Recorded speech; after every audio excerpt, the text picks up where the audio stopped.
Hello, I'm Dr. Elena Diaz. Today, we need to have a very honest and, for many, a very difficult conversation. The title of this video is Startling Signs an Older Person Shows Before They Die. I want to be very clear from the outset. As a physician, I cannot and will not give you a crystal ball to predict a specific timeline for life's end. That is not how medicine or life works. So why are we talking about this? Because this conversation is not truly about predicting death. It is about recognizing life's transitions. It is about understanding the subtle, but significant signals our bodies send when our health is in a serious state of decline. This knowledge is not meant to create fear. It is meant to create empowerment. It is a tool that allows you to recognize these signs in yourself or in a loved one so you can take action, not to cheat death, but to profoundly improve the quality of life that remains. It allows you to open the door for crucial conversations and to make sure a person's final months or year are lived with as much comfort, dignity, and peace as possible. Part 1. The underlying condition, understanding frailty. Before we discuss any specific signs, we must understand the medical concept that underpins all of them. That concept is frailty. In medicine, frailty isn't just about being old or weak. It's a specific clinical syndrome. Think of your health throughout your life as a savings account. In your youth, you have huge reserves. You can get sick, pull an all-nighter, or suffer an injury, and your body bounces back quickly because it has plenty in the account.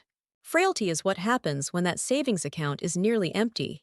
The body has lost its resilience, its ability to bounce back from even minor stressors like a common cold, a small change in medication, or a minor fall.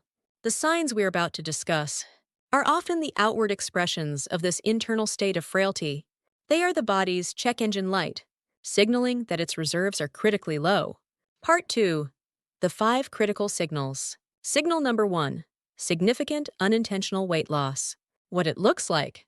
You or your loved one is losing weight without trying. Clothes become looser. The face looks thinner. This usually means a loss of 10 pounds or more, or over 5% of body weight, in a 6 to 12-month period. The science behind it. This is a major red flag. It often signals 2 things are happening.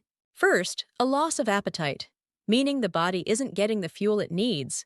Second, and more importantly, it's often a sign of sarcopenia, the medical term for age-related muscle wasting. The body is literally consuming its own muscle tissue for energy because it can't keep up. This loss of muscle is a cornerstone of frailty. Signal number 2. A marked decrease in walking speed. What it looks like. Walking across a room, which used to be effortless, now takes significant time and concentration. Steps become shorter, more shuffling. Getting up from a chair requires a push-off and a moment to steady oneself. The science behind it. In geriatric medicine, we sometimes call walking speed the 6th vital sign, after temperature, pulse, respiration, blood pressure, and oxygen saturation. Why? Because walking is an incredibly complex activity. It requires strength, balance, coordination, and brain function to all work together seamlessly. A significant slowdown is a powerful indicator that these multiple systems are beginning to fail. It is one of the single most reliable predictors of declining health and increased vulnerability. Signal number 3. Profound and worsening fatigue. What it looks like. This is not just feeling tired. This is a bone-deep exhaustion that isn't relieved by a good night's sleep. Simple tasks like taking a shower, making a meal, or reading the newspaper become monumental efforts. It's a state of having no energy in the tank day after day. The science behind it. This profound fatigue is the subjective experience of those depleted savings accounts. The body is spending all its available energy just on basic functions: breathing, circulating blood, digesting. There is simply no energy left over for anything else. It's a sign that the body's systems are working overtime just to maintain equilibrium. Signal number 4. Weakening grip strength.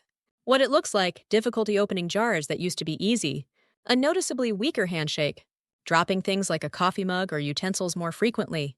The science behind it. Like walking speed, grip strength is a surprisingly accurate proxy for overall body strength and muscle mass. It is easy to measure and directly correlates with the presence of sarcopenia and frailty. A weakening grip is a clear physical manifestation that the body is losing its overall power and resilience. Signal number 5. social withdrawal and decreased activity. What it looks like: a person who once enjoyed social clubs, church, or family gatherings starts making excuses to stay home. They stop engaging in hobbies they once loved.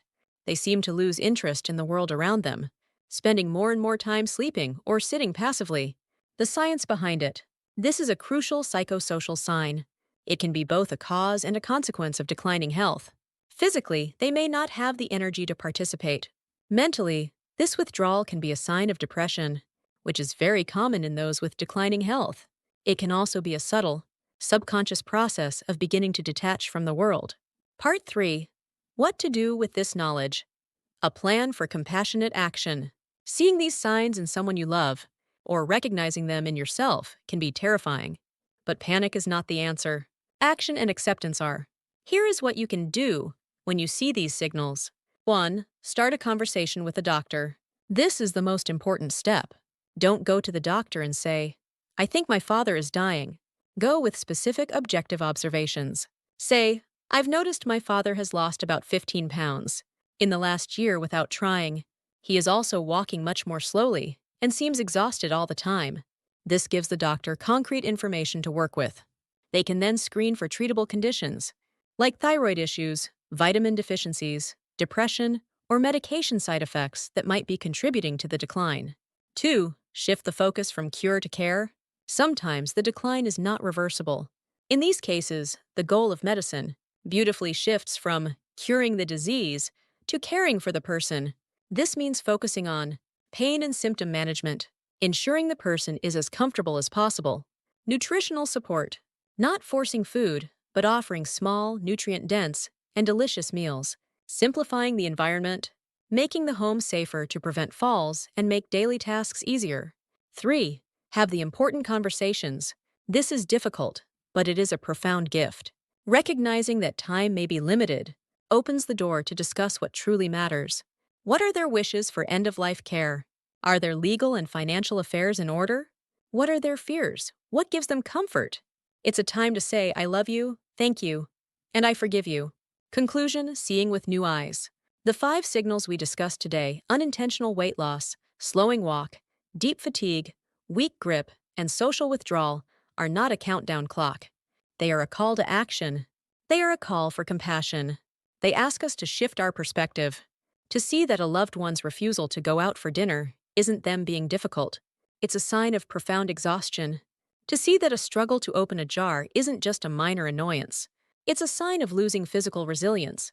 By understanding these signals, we are given the opportunity to provide better care, to have deeper conversations, and to ensure that the final chapter of a life is filled with as much grace, comfort, and love as possible. Thank you for having the courage to face this difficult topic with me today. It is one of the most important conversations we can ever have. Be well and be kind to one another.